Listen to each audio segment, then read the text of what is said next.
All right, guys, here's notes 12. Quick touch up. We already know about the derivative. It's an instantaneous rate of change. So there it is, the instantaneous rate of change, the definition.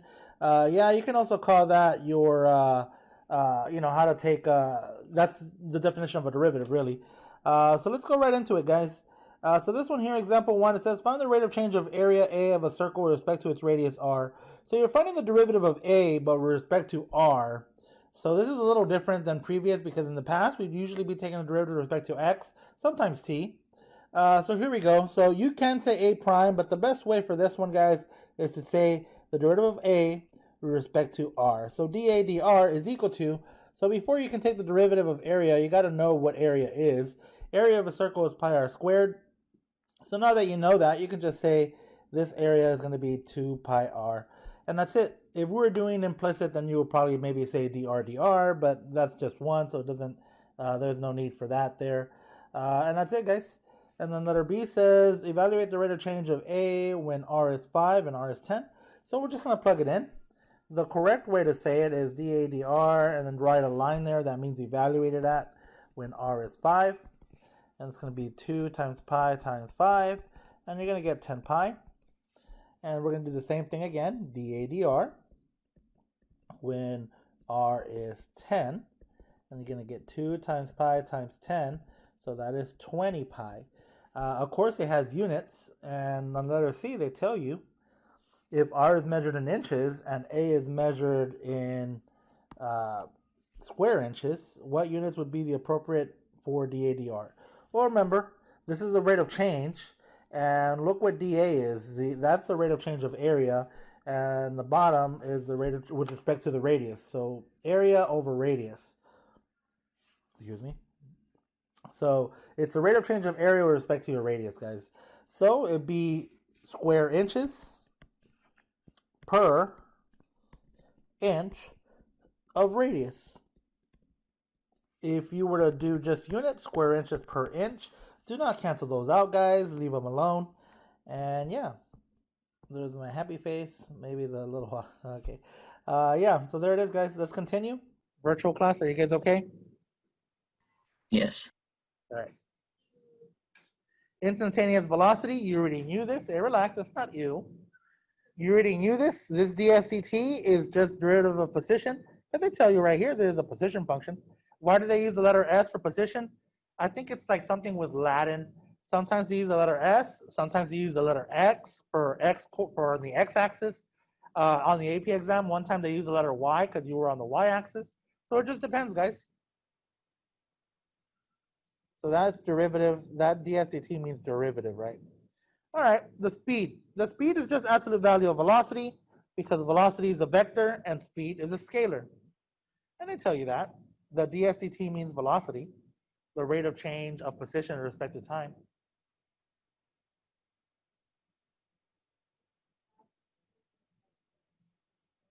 Yes. Velocity has direction. And acceleration. The acceleration, they tell you here, is a derivative of velocity. That's derivative, first derivative. And then what does d2s over dt squared mean? That means what? Second derivative of position.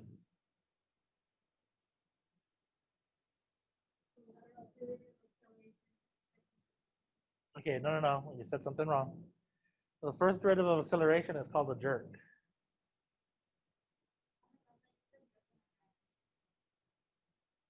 The first derivative of position, I think, is what you meant, right? Or the first derivative of velocity. When you take the derivative of velocity, it's acceleration. Okay. But you said take a derivative of acceleration. Oh. Okay, miss. When you take the derivative of velocity, that's acceleration. With respect to position, it is the second derivative. Did your dad Google it to see what you were trying to tell him? Oh, okay. Did he laugh? Oh, okay. All right, free fall. In other countries, it's 9.8 meters per second squared, but there's America. We're number 1 in everything. Guys, I'm 32. Oh man, I'm having too much fun. 32 feet per second is what we're going to be using, is what most authors use. So notice that this 16t squared, you see that equation very often. It came from the acceleration due to gravity. So there it is. And 32 is, I think, is not even the exact amount. I think it's, we can, but a lot of the problems that the authors use are 32. Yeah, no, I know. We are going to use 9.8 on some of them, but on some of them we're going to use 32. Like, see, on this one, this equation, where did that 16 come from? That 16 came from right here. So you can tell the author was using the 32. Do you see? All right, let's see if we can do some of these questions, guys. A dynamite blast propels a heavy rock straight up with a launch velocity of 160 feet per second. So maybe it helps to draw, like, here's the ground, and here's the dynamite, boom, boom, boom, boom. And here's my rock. So there's my rock. There's my little picture. That's about as good as I get. And I decided to put that in here. It goes about, I went to Google and I just put 160 feet per second in miles per hour. And I was like 109. Wow, that's pretty fast. So I decided to put that in there. It tells you that it reaches a height based on this equation. You guys ready to answer these questions with calculus instead of random? Well, I mean, it's physics, but how high does this rock go? Oh, relax, guys. All right. You guys can't visually see what I'm about to do, but follow along, pretend. I have a rock in my hand. Here's my rock. And when I throw this rock up, how high, like, how do I know how high it goes? Like, tell me something that's happening at the highest point. Yeah, it stops. At the highest point, the velocity is 0. So here's my game plan for letter A. How high does the rock go? I want to figure out a velocity equation. I'm going to find where the velocity is 0. I'm going to get the time, and I'm going to plug that time into the S. Does that make sense? I'm going to repeat it again for the virtual class. I'm going to find the velocity equation. I'm going to find when the velocity is 0. I'm going to get a time, and I'm going to plug that into S. So here we go. I'm going to say S prime of t is equal to V of t. I'm going to say where I'm getting it from. And then I'm going to take a derivative. What's the derivative of 160t? Minus, what's the derivative of 16t squared? And I'm going to equal this to what? 0, because I want the highest point. Highest point, velocity is 0. So there, for good notes. Now I'm going to solve for t, guys. 32t equals 160. Divide by 32, divide by 32. I want to say that's 5, but I'm not sure. Oh, I got a calculator right here. Yeah, t equals 5. Now that I know that I got a time, can I figure out how high this rock goes? Yes. Now, insert back into S of t. So S of 5 equals 160 times 5 minus 16 times 5 squared. Let's see what that is.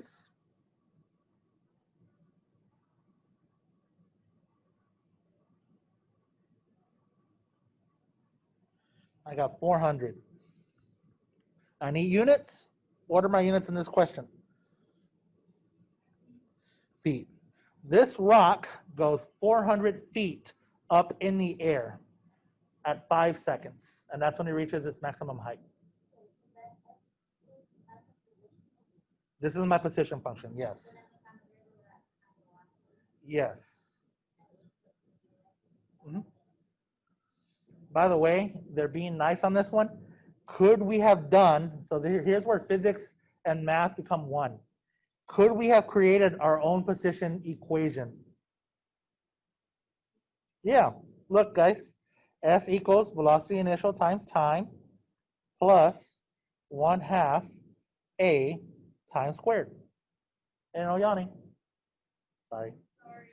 What was my initial velocity? No, the initial velocity was not 0. 160, so 160t. My acceleration due to gravity, gravity is going down, so negative 32. Half of negative 2 feet per second is 16, so minus 16t squared. Look at that. We created our own equation if they would not have given it to us. So if you're taking physics, can you create your own equation to figure out all these things really fast? Yeah, heck yeah. Oh, you guys are? Oh, you'll breeze through it. Letter B. What is the velocity and speed of the rock when it is 256 above the ground on the way up, on the way down? Well, okay, real quick, guys, it's obvious. Ignoring wind resistance, the speed is going to be the same on the way up and the way down. Now, there is something called terminal velocity, and that depends on the shape of the rock and all that other stuff, right? Because the more smooth it is, the smaller the terminal velocity. Have you guys covered that in physics? That's probably a calculus-based physics course, so you probably won't cover it. So there is something called, yeah. So anyways, we're not going to go there, guys. We're just rookies. So they want to know, what is the velocity at when it's 256 above the ground? All right, so that's what I'm going to do is I'm going to do this, guys. S equals 160t minus 16t squared equals 256. Why did I do that? That's my position that they want on the way up and on the way down. Notice I have a quadratic equation. So when I solve for this, I'm going to get two t values. One of them is going to, the first one is going to be on the way up, and the second one is going to be on the way down. Does that make sense to everyone? All right, so here we go, guys. I'm going to move everything to the right so I can have positive numbers. And here's the equation that I'm going to have. 16t squared minus 160t. So I can have a t squared being positive. Plus 256. Now all that equals 0 because I got nothing. And I can factor out a 16. And I'm going to have t squared minus 10t plus, oh man, how many times is 16? Oh, 16, I think, right? Isn't 16 squared 256? Yep. There it is. Can you think of two factors that when I multiply give me 250, that when I multiply give me 16, but add up to a negative 10? Negative 8 and negative 2? Perfect. T minus 8, T minus 2. So here are my two time values. T equals 2, T equals 8. Which, okay, I'll slow down. At what time value am I going up? 2. I'm going up here, up. And at t equals 8, I'm going down. It should not be a surprise. Here we go. They wanted the velocity, right? You're going to get the same number for both, but one's going to be positive, one's going to be negative. Velocity of 2, because it's symmetric, right? 160 times 2 minus 16 times 2 squared.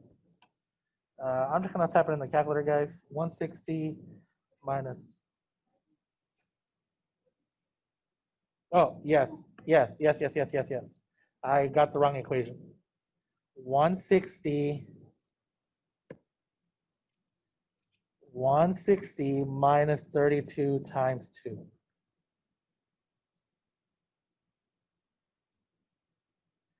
I get a 96. Velocity at 8. 160 minus 32 times 8.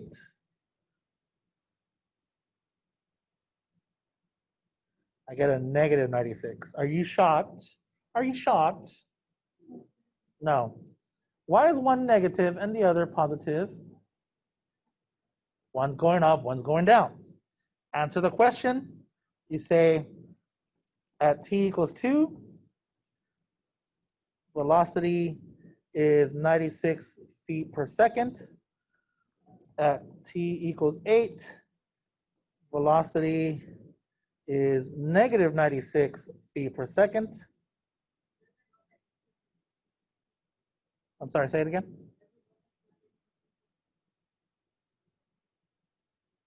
Okay, so they are both at 256 feet, yes. Maybe I should have said that, right? The velocity at 256 feet above the ground on the way up. Oh, I should have said that. That's the better answer. Darn it. All right, the better answer is to not even mention the 2 seconds and the 8 seconds because we're answering the question, right? What is the velocity and the speed of the rock when it is 256 above the ground? So the better answer, and I'll probably redo this all over again. The better answer is to say the velocity at 256 above the ground on the way up is 96 feet per second, period. And then you say the velocity at 256 feet above the ground on the way down is negative 96 feet per second. And then when it says and speed, you can say speed at both instances is 96 feet per second. So I'm going to say that.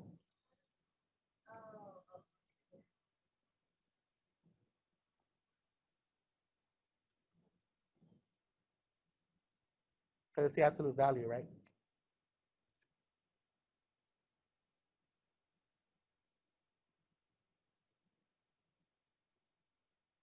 All right.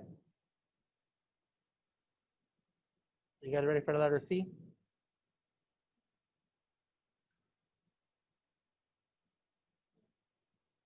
Look at what letter C says.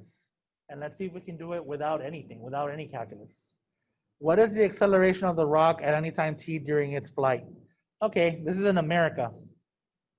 I mean, I don't know if the blast was in America, but the units are in feet, so the units are in English units. What's the acceleration due to gravity? 32 feet per second, or 32 feet per second squared. So isn't that the shouldn't that be the acceleration of this rock at all the times? Yeah, it is. That's the only acceleration that's acted on it.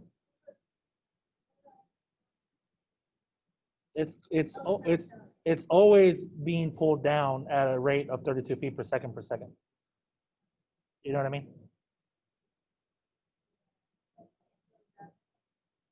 Gravity is still, yeah. Just the only thing that was propelling it up was the explosion. I don't have anything else that's constantly pushing it up. It was just bam. That's it. Just that moment. After that moment, the only thing acting on the rock is gravity. Yes, because it's going in the opposite direction, right? Good job, miss. So now look, that's just without even calculus. Will calculus prove it? Yeah, calculus will prove it. My velocity equation was, I already forgot, where is it? 160 minus 32t. Let's take a derivative. A of t, look at that, negative 32. Oh, A of t, I should say v prime right here on the side. The derivative of velocity is the acceleration, which is equal to just negative 32. Are we surprised by this number? No, put units, feet per second squared. I actually don't like that unit there. Feet per second is the better one. The reason why you guys like this one is because physicists do that one. Well, I mean, I guess that's fine. Mathematicians, I think, prefer feet per second. Like, what does it mean to have an acceleration of 2 feet per second squared? It means that you're changing velocity 2 feet per second every second. So if your initial velocity is 0, after 1 second it's 2. After 2 seconds, your velocity is 4. After 3 seconds, your velocity is 6, because you're increasing 2 feet per second. And this one tells you you're increasing that many feet per second every second. Does that make sense? That's a fraction here, we're not trying to underline anything here. All right, both units are acceptable. On the AP exam, we accept both. Unless you start putting different units, then we're gonna be like, what? Sometimes you get a point just for units, by the way. When does the rock hit the ground? Okay, let's neglect wind, neglect air resistance.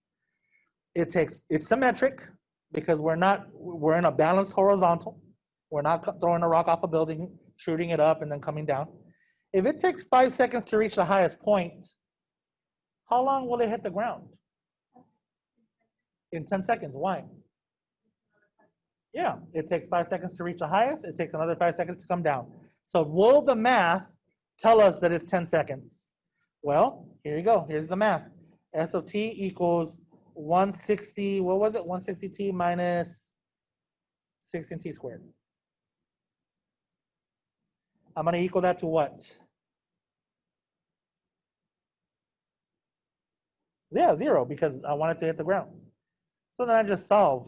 Sorry, guys. What can I factor out? And a t. And then you just get this, 10 minus t. Look, there's your answer directly.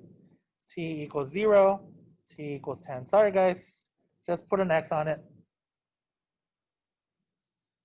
I messed up. Are you shocked that at 0 seconds you're on the ground? No, because that's when the what happened? The dynamite, yeah, the explosion. And then 10 equals 10. Are you shocked that you got 10 seconds?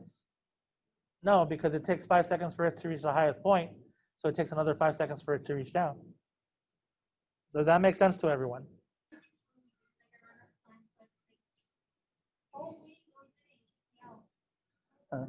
Example 3. A particle moves along a line to its position at any time t greater than or equal to 0 is given by the function. So sometimes they don't even put s of t, guys. Sometimes they put x of t or y of t.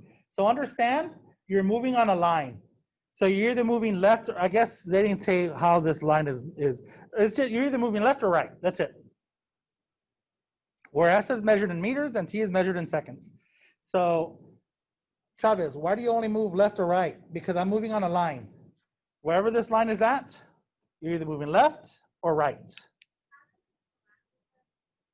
No, this is an expression of position. It is not, it does not like tell you you're on the line. Oh, I didn't mean to. I didn't, no, I promise you. This just means, this is just telling you where the position is at any time t. It's just an expression to model, but you're still on the line. Do you know what I mean? Oh, I can make the expression whatever. I can make it a sinusoid. It just means you're in a certain, like it just, who cares about how the parabola looks? Well, I mean, we do care to a certain extent, but not like extreme. All right, look at this question, letter A. Find the displacement of the particle during the first 2 seconds. That's pretty basic. This is my position, correct? So all you got to do to get displacement is s of 2 minus s of 0. It's just initial minus final. That's it. I'm going to go here to the side. No, it's just displacement. So we're not looking for average anything. Correct. So the change in s, so s of 2 equals 2 squared, which is 4. 4 times 2, which is 8, and then plus 3. 4 minus 8 is negative 4, plus 3 is negative 1. There it is, s of 2 is negative 1. S of 0 is 3. So negative 1 minus 3. My displacement after the first 2 seconds is negative 4. What does that mean? Because some of you guys are just writing negative 4 and don't know what it means. It means that after 2 seconds, you are 4 units to the left of where you initially started. Negative 4, I'm going to put units, meters, because displacement has units. Is everyone okay with that, guys? Find the average velocity of the particle during the first 4 seconds. Okay. Average velocity is s of 4 minus s of 0 over 4 minus 0. Does everyone agree with that equation? Yeah. It's average velocity, there it is. That's my displacement at the top, and on the bottom is the change in time. That's also your secant line, so you can think of that as your secant slope on your position graph. Cool? S of 4, let's see what S of 4 is. 4 squared, 16. 4 times 4 minus 16. Oh, it looks like it's going to be 0, huh? S of 0. Oh, I didn't even finish it. I said negative 16 plus 3, and that equals 3. S of 0 is 3. So that means I haven't moved.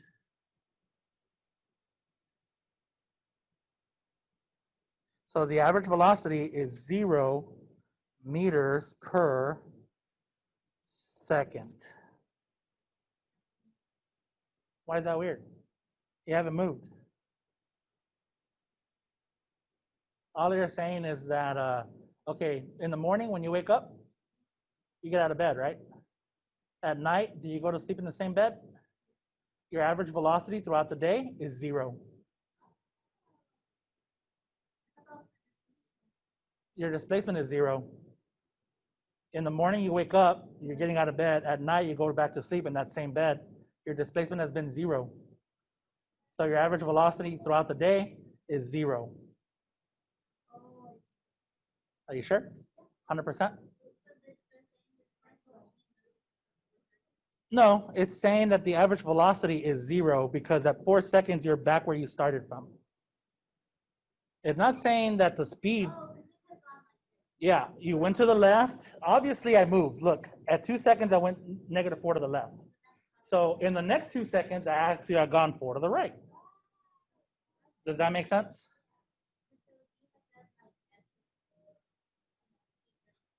SO4 minus SO2, like to figure out, I would have gotten, yeah. Yes. Okay, here we go. Look at letter C. Find the instantaneous velocity. So that is not average velocity anymore. That means I want the velocity at exactly when t is 4. All right, I got my position equation. What do I do with it? Take the derivative. So I'm going to say s prime of t equals v of t. Eventually, I'm going to stop this, but for now, I want to put s prime to make sure that everyone knows that it's coming from the derivative. And that derivative is 2t minus 4. Now that I know that, I'm going to plug in my t value. Velocity at 4 seconds is equal to 2 times 4 minus 4. 2 times 4 is 8. 8 minus 4 is 4. So my instantaneous velocity at that moment is 4 meters per second.